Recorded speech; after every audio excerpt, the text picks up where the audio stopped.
नमस्कार दोस्तों, कैसे हैं आप सभी? उम्मीद करता हूँ कि आप स्वस्थ होंगे, सुखी होंगे और प्रसन्न होंगे। जैसा कि हम किसी न किसी विषय को लेके बात करते हैं, चर्चा करते हैं, उसी विषय में आज हम बात करेंगे इंश्योरेंस के बारे में। जैसा आपको पता है कि हमारे घरों में लाइफ इंश्योरेंस हो, मेडिकल इंश्योरेंस हो और विभिन्न तरीके के जो इंश्योरेंस है वो लेते हैं और अपनी चीज़ों को समय आने पर और जब उसके लिए ज़रूरत होती है तो वो किस प्रकार से काम करे इस पे जो है वो इसके लिए वो जो है लेते हैं। तो जो तो जीवन बीमा है, लाइफ इंश्योरेंस है, उसमें तो ये है कि आप जो है किस्त देते रहते हैं और उसके बाद जो है आपको जो है एक समय के बाद, एक अवधि के बाद जो है आपको उसका जो है पूरा इंटरेस्ट के साथ जो है पैसे मिलते हैं। आपको उसके बीच में कुछ हो गया, टर्म लाइफ इंश्योरेंस का मतलब यही है कि मान लीजिए आपको कुछ एक्सीडेंटल हो गया तो आपको कितने समय में आपने जो है कितने समय तक आपने किस्त भरा है। ये मान लीजिए 20 साल का है और आपने जो है किस्त 2 ही साल भरा है तो आपको पूरे 20 साल के बाद जो रकम मिलने वाली थी वो आपको जो है एक्सीडेंटल होने पे कुछ भी आपको पूरी रकम आपके फैमिली को दी जाती है। तो लाइफ इंश्योरेंस जो है इस तरीके से काम करता है। आप उसके जो है अपने कुछ टर्म्स होते हैं, उसे जो है आप जब मीट करते हैं तो आपको उसका बेनिफिट मिलता है। उसके बाद जो है ये शुरुआत हुई थी, लोग इससे अवेयर हुए और हमारे यहाँ पे एलआईसी जो है इसमें सबसे अग्रणी रहा। लेकिन जब से ये मेडिकल इंश्योरेंस आया है, हेल्थ इंश्योरेंस आया है, ये काफ़ी ज़्यादा चर्चा का विषय बन रहा है और हो भी रहा है, क्योंकि जिस तरीके से हमारा समाज बदल रहा है, जिस तरीके से दुनिया बदल रही है और हेल्थ के जो कंसर्न हैं वो बढ़ रहे हैं, तो इस वजह से जो है हेल्थ इंश्योरेंस काफ़ी ज़्यादा इसमें हेल्थ इंश्योरेंस को लेके लोग अवेयर हो रहे हैं और करवा भी रहे हैं। तो हमें इंश्योरेंस के बारे में जानकारी जो है वो तो है ही है। अब बात ये आती है कि जो इंश्योरेंस में पहले तो था कि गवर्नमेंट जो है उसे ऑन करती थी। उसके बाद धीरे-धीरे उसमें जो है इंडियन जो प्राइवेट कंपनीज़ हैं उनको इन्वॉल्व किया गया। 2000 में जो है शुरुआत की गई। शुरुआत में जो है लगभग 20% प्राइवेट प्लेयर जो हैं वो अपना उसमें हिस्सेदारी दे हो सकती थी उनकी। उसके बाद समय के साथ-साथ धीरे-धीरे बढ़ाया गया। लेकिन अभी न्यूज़ आई है कि अब जो है कोई भी कंपनी 100% जो है वो उसमें फंड कर सकती है और फॉरेन की कर सकती है। एफडीआई मतलब फॉरेन डायरेक्ट इन्वेस्टमेंट जो है पूरा आ सकता है। समय के साथ साथ ये कम था, कभी 20%, फिर 50%, फिर 74%, इस तरीके से बदले। लेकिन अब ये न्यूज़ आई है कि अब जो है कोई भी फॉरेन डायरेक्ट इन्वेस्टमेंट हो, कोई भी फॉरेन कंपनी हो, वो पूरी की पूरी जो है अपना इन्वेस्टमेंट कर सकती है, 100% इन्वेस्ट कर सकती है। तो एक तरीके से ये बहुत अच्छा बात है, क्योंकि हमारे यहाँ पे फॉरेक्स रिजर्व जो है जनरेट होगा, इससे जो है फ़ायदा होगा और इससे जो है कंपटीशन बढ़ेगा। जैसे आजकल आप देखते होंगे कि जो आप इंश्योरेंस करवाते हैं तो उसमें जो किस्तें हैं वो काफ़ी बड़ी होती हैं और उसके हिसाब से जो आपको रिटर्न मिलना चाहिए वहाँ पे कहीं न कहीं कोई उतनी जो है उतना नहीं हो पाता जितना आप एक्सपेक्ट करते हैं। तो आपको लगता है कि किस्त कम देना पड़े, फ़ायदा ज़्यादा हो, लेकिन वो तभी हो सकता है जब मार्केट में प्लेयर कई सारे हों। अगर कम होते हैं, प्लेयर कम होते हैं, तो फिर उसमें वो जैसा चाहते हैं उसी प्रकार से वो करते हैं। जैसे हमारे टेलीकॉम इंडस्ट्री हो गई, वहाँ पे अब एक तरीके से समझ लिए मोनोपोली क्रिएट हो गई है कि 2-3 जो है मेन कंपनियां हैं। एक कंपनी कुछ करती है जिस तरीके से रिचार्ज के पैसे बढ़ाती है, तो दूसरी कंपनी भी उसी तरीके से अपने रिचार्ज को बदल देती है। तो मोनोपोली क्रिएट होने से एक आम जनता को जो है नुकसान होता है। इसी तरीके से इंश्योरेंस में भी अगर कुछ गिनी चुनी कंपनियां होती हैं तो उसके वजह से वो जो किस्तें डिसाइड करती हैं वही जो है हमें पे करना होता है और जिस प्रकार से रिटर्न देना होता है वही हम पाते हैं। लेकिन जब मार्केट में कई सारे प्लेयर होंगे, तब हम जो है उनमें जो सही हमें जो है सही ऑफ़र देगा, हम जो है उसको चूज़ करेंगे। अब उसमें यही बात आती है कि फिर उसमें जो ट्रस्ट इश्यू है, ये सब जो चीज़ें हैं, ये हमें देखनी होंगी कि हमें कौन-सी कंपनी पसंद आती है, उसका काम कैसा रहा है, भरोसे लायक है कि नहीं, इन सब बातों पर हम फिर डिसाइड करेंगे।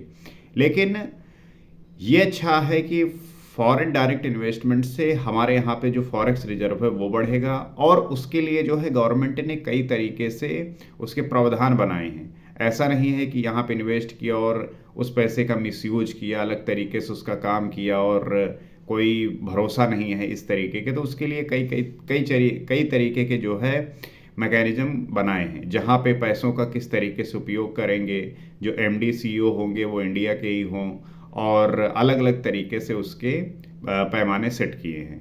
तो आवश्यक यही है कि हम जो इंश्योरेंस लेते हैं, उसको लेके अवेयरनेस बढ़नी चाहिए, और इन सब बातों के बारे में अवेयर होना चाहिए, क्योंकि आने वाले समय में इंश्योरेंस को लेके आवश्यकता बढ़ेगी, क्योंकि अब लाइफ जो है वो बड़ी वल्नरेबल हो गई है। क्योंकि जहाँ आप देख रहे हो, इतनी जो है तेज़ी से दुनिया बदल रही है, एक्सीडेंट बहुत हो रहे हैं, पोल्यूशन हो रहा है, लोगों की अचानक डेथ हो रही है। तो अलग-अलग तरीके के आप एक्सीडेंट देखने को और सुनने को मिलते हैं। तो उसमें आवश्यक है कि आप जो है अ, अपने हेल्थ को लेके, अपने लाइफ को लेके, और वो सिक्योर हो फैमिली के लिए, अपने लिए, और हर एक व्यक्ति को जो है इसकी आवश्यकता है। क्योंकि होता क्या है, मान लीजिए हेल्थ इंश्योरेंस ही हो गया, अगर आप नहीं लेते और किसी को बीमारी हो गई, अगर आपको 1 हफ्ते भी हॉस्पिटल में रुकना पड़ा, तो आपकी लाखों, कई लाखों खर्चे हो जाते हैं। और हमारा जो देश है, वो एक तरीके से मिडिल फैमिलीज़ का जो है ज़्यादा यहाँ पे अभी मिडिल फैमिलीज़ ज़्यादा हैं। तो वो जो पैसे होते हैं, जो किसी अच्छे काम के लिए या कुछ कह लीजिए अपने इम्पोर्टेंट काम के लिए पैसे इकट्ठे किए होते हैं, तो वो पैसे उसी में चले जाते हैं। इवन तो जो गरीब लोग हैं या जो उनसे थोड़ा ऊपर हैं, वो तो उधार लेके जो है इलाज करवाते हैं। मतलब उनका पूरा फाइनेंस सिस्टम ही खराब हो जाता है।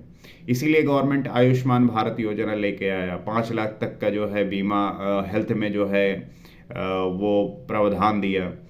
तो गवर्नमेंट को और प्राइवेट कंपनीज को जनता के लिए ऐसे काम तो करने ही होंगे, लेकिन एफडीआई आने से जो है चीज़ें और थोड़ा नॉर्मल हो सकती हैं लोगों के लिए, क्योंकि इससे जो है वो खैर ऐसा कई सेक्टर में हुआ भी है, लेकिन वही होता है कि वहाँ भी मोनोपोली क्रिएट हो जाती है। वो जैसा डिसाइड करते हैं, जनता को उसी प्रकार से पैसे पे करने होते हैं, किस्त उसी हिसाब से डिसाइड होते हैं। लेकिन फिर भी इससे जो है एक हम ये संभावना व्यक्त कर सकते हैं कि जो हमारी जो फैसिलिटी है वो थोड़ा अच्छी हो जाएगी, हम इन चीज़ों को और अच्छा बेहतर देख पाएंगे। तो आपसे भी मैं यही कहूँगा कि आप जो है इंश्योरेंस को लेके अवेयर होइए, उसके बारे में जानिए, समझिए, पता करिए, और अपने हेल्थ की, अपने लाइफ की, फैमिली की, सभी के लिए जो है इंश्योरेंस बहुत ज़रूरी है। और उसके लिए आप जो है काम करिए, उसको जानिए, समझिए, जो कंपनी भरोसे लायक है उसका आप पूरा ब्यौरा देखिए, उसके बाद जो है आप इंश्योरेंस लीजिए। वो आवश्यक है, क्योंकि उसके बिना जो है आज के समय में अगर आप नहीं ले रहे हैं, उसको जानकर समझकर नहीं इंश्योरेंस जो है करवा रहे हैं, तो कहीं न कहीं आपके लिए ही नुकसान करेगा, क्योंकि जीवन इस तरीके से हो चुका है कि ये अब आवश्यक हो गया है। जैसे एक समय पे आपके लिए साधन की आवश्यकता थी, आपके लिए बाइक की ज़रूरत थी, गाड़ी की आवश्यकता थी कि अगर आपको कहीं जाना है तो अब इसकी आवश्यकता ही पड़ेगी, क्योंकि अब समय नहीं है।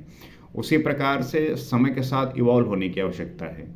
तो अपनी जो रूढ़िवादी सोच है उसको त्याग कर जो नए तरीके से चीज़ें घटित हो रही हैं, पहले जो है लोगों की बीमारियां बहुत रेयरली किसी व्यक्ति को सुना जाता था कि किसी को कैंसर हुआ है, लेकिन आज जो है आप अपने आसपास सामान्यता जो है देखने को मिल रहा है। तो लाइफ का जो है कोई भरोसा नहीं है, उसके लिए जो है इंश्योरेंस का होना अति आवश्यक है। ये आपके फाइनेंशियली जो आप उस पे मुश्किलें आ जाती हैं, परेशान होते हैं पैसों को लेके, उससे जो है बचाएगा और एक सिक्योर आपको रखेगा कि हाँ, आपके पास है कोई जो आपकी सदैव आपके साथ है, आपकी मदद करने वाला है। लेकिन इसमें भी कई सारे चैलेंजेस हैं, कई चुनौतियाँ हैं, किस प्रकार से काम करती हैं और कहाँ-कहाँ पे अड़चनें आती हैं, कहाँ-कहाँ पे चीज़ें ठीक होती हैं। तो ये काफ़ी लंबा विषय है, इस पे हम कभी किसी दिन और चर्चा करेंगे। लेकिन इतना है कि एफडीआई आने से फॉरेक्स हमारा बढ़ेगा, इससे इकोनॉमी को भी फ़ायदा मिलेगा और फॉरेन कंपनीज़ आएँगी तो एक तरीके से हमें और बेटर जो है अपॉर्च्युनिटी मिलेगी, जिससे हम जो है और अच्छा एक्सेस कर पाएँगे और इंश्योरेंस को लेके और अवेयर होएँगे और जानेंगे उसके बारे में और हम उसको जब लेंगे तो उसमें हमें जो है बेहतर एक ऑफ़र मिलेगा और उस चीज़ का हम सही उपयोग कर पाएँगे। तो आवश्यक यही है कि आप जो है इसको समझिए और आप लाइफ़ टर्म इंश्योरेंस और हेल्थ इंश्योरेंस इन सबको जो है इंक्लूड करिए अपने लाइफ़ में, क्योंकि अब ये आवश्यक हो गया है। तो उम्मीद करता हूँ कि इस बात को आप समझे होंगे। आपकी क्या राय है? आप क्या समझते हैं? आपने भी करवा रखा है या करवाने का सोच रहे हैं? तो आप जो है शेयर करिए, बात करिए, जो व्यक्ति इससे अवेयर नहीं, क्योंकि हमारे यहाँ पे सिर्फ 2 से 3% लोग ही ऐसे हैं जो इस बात को लेके सजग है, सचेत है और उन्होंने ऐसा ले रखा है, करवा रखा है। आप सामान्यतः लोगों से पूछेंगे तो कुछ लोग ऐसे होते हैं जो बड़ी मजबूरी में करवाते हैं कि अपने अपने में कोई है, कोई रिश्तेदार में जो कह रहा है कि आप जो है बीमा करवा लीजिए, लाइफ इंश्योरेंस ले लीजिए, तो वो जो है उसमें लेते हैं, लेकिन बहुत छोटा लेते हैं ताकि उनके किसी फाइनेंशियली जो वो कार्य कर रहे होते हैं उसमें किसी तरीके का फ़र्क ना पड़े। लेकिन ये अब आवश्यक हो गया है, इसलिए लेना आवश्यक है। तो आप क्या समझते हैं? क्या आपकी क्या राय है वो भी शेयर करिए, ताकि हम हर एक विषय को, वो जो विषय जो समाज के लिए आवश्यक है, लोगों के लिए आवश्यक है, वो जान पाएँ, वो समझ पाएँ और उस पे काम करें। इसी आशा के साथ अगले वीडियो में किसी और विषय पे बात करेंगे, किसी और विषय पे चर्चा करेंगे, ताकि हम उस विषय के बारे में जान सकें, समझ सकें और आगे बढ़ सकें। नमस्कार।